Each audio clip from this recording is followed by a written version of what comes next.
We recently demoed the Nintendo 3DS, and we have to say, it's well on its way to being one of the IT devices for 2011, and here's why. It's the first time you will be getting 3D in your hands without the use of glasses. And it works very, very well. It's not as clear as it is in the theaters, but it's extremely impressive. That idea alone is going to bring in a lot of interest, not to mention the fact that Nintendo has a huge fan base. If you get tired of the 3D effect, you can adjust it with a slider bar. Another great element is that they have altered reality. Using the Nintendo 3DS's stereo video cameras, you can look through the 3DS and see objects that are not there.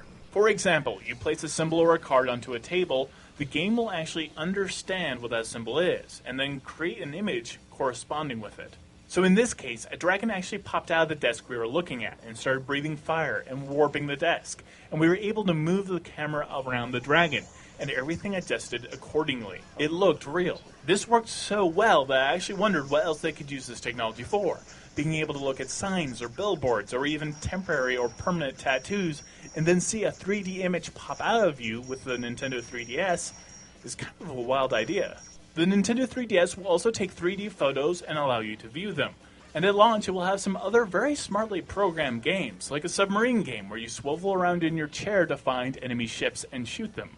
We will also be seeing a much broader range of games for the Nintendo 3DS than we've seen before.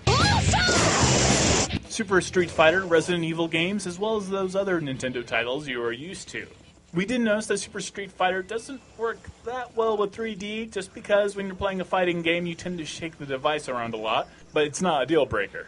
So far I have to say I'm very impressed with the Nintendo 3DS, and we'll have a lot more in our full review later this month, as well as an overview of all the games. For more news, interviews, and reviews, go to our blog at ingame@msnbc.com. For Ingame, I'm Todd Kenrick.